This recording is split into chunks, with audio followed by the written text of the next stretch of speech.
नमस्कार दर्शक बंधु न्यूज चक्र ओडिशा को आपनको स्वागत करुच्ची जो लोके निज स्वप्न पूरण करने को आसती किंतु किए जानी गोटे साधारण राति एत भयंकर हम रसुलगढ़ शांत परिवेश को थराई देथिला एक चित्कार जड़े उदनीय यूट्यूबर राहुल महाराणा को निर्मम भाव हत्याकांड करा किए से हत्याकारी कहीं जड़े साधारण युवक को मृत्यु मुखर ठेली दिगला सेदिन राति सबकिछि साधारण थिला। राहुलଙ୍କ पाखକୁ ଏକ ଫୋନ୍ କଲ୍ ଆସିଥିଲା। ତାଙ୍କୁ ତୁରନ୍ତ ଆସିବାକୁ କୁହାଗଲା। ପରିବାର ଲୋକଙ୍କ କହିବା ଅନୁଯାୟୀ ରାହୁଲ ବାହାରକୁ ଯାଇଥିଲେ କିନ୍ତୁ ଆଉ ଫେରି ନଥିଲେ ଘରକୁ।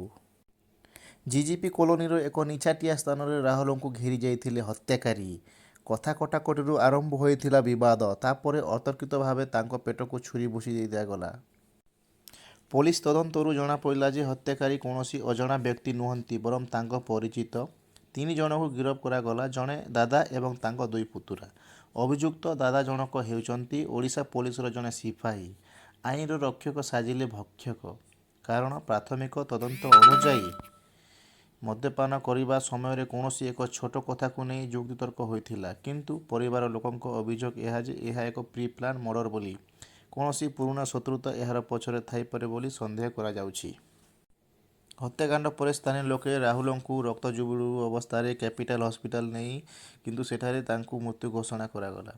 ସାଇଣ୍ଟିଫିକ୍ ଟିମ୍ ଘଟଣାସ୍ଥଳକୁ ଯାଇ ରକ୍ତ ନମୁନା ଏବଂ ଅନ୍ୟାନ୍ୟ ପ୍ରମାଣ ସଂଗ୍ରହ କରିଥିଲେ। କିପରି ଜଣେ ସରକାରୀ କର୍ମଚାରୀ ଏପରି କାଣ୍ଡରେ ସାମିଲ ହେଲା ତାହା ସମସ୍ତଙ୍କୁ ଚକିତ କରୁଛି। ରାହୁଲଙ୍କ ମୃତ୍ୟୁ କେବଳ ଏକ ପରିବାରର ସାହାରା ଛଡ଼ାଇ ନାହିଁ ବରଂ ରାଜଧାନୀର ସୁରକ୍ଷା ବ୍ୟବସ୍ଥା ଉପରେ ଏକ ବଡ଼ ପ୍ରଶ୍ନ ସୃଷ୍ଟି କରିଛି। ଆଜିର ଯୁବପିଢ଼ି କାହିଁକି ଏତେ ଅସହିଷ୍ଣୁ ହୋଇପଡ଼ୁଛନ୍ତି? ସାମାନ୍ୟ କଥାରେ କାହିଁକି କାହା ଜୀବନ ନେବାକୁ ପଛାଉ ନାହାନ୍ତି? ରାହୁଲଙ୍କ ପରିବାର ନ୍ୟାୟ ଅପେକ୍ଷାରେ ଅଛନ୍ତି। ଦୋଷୀଙ୍କୁ କଠୋର ଦଣ୍ଡ ମିଳିଲେ ହିଁ ସମାଜରେ ଏକ ଉଦାହରଣ ସୃଷ୍ଟି ହେବ। ଆପଣଙ୍କ ମତରେ ଏହି ହତ୍ୟାକାଣ୍ଡ ପାଇଁ ପ୍ରକୃତ ଦାୟୀ କିଏ? ଆମକୁ କମେଣ୍ଟରେ ଜଣାନ୍ତୁ। ଭିଡ଼ିଓଟି ପସନ୍ଦ ଲାଗିଲେ ଆମ ଚ୍ୟାନେଲକୁ ଲାଇକ୍ ଏଣ୍ଡ ସବସ୍କ୍ରାଇବ୍ କରିବାକୁ ଭୁଲନ୍ତୁ ନାହିଁ।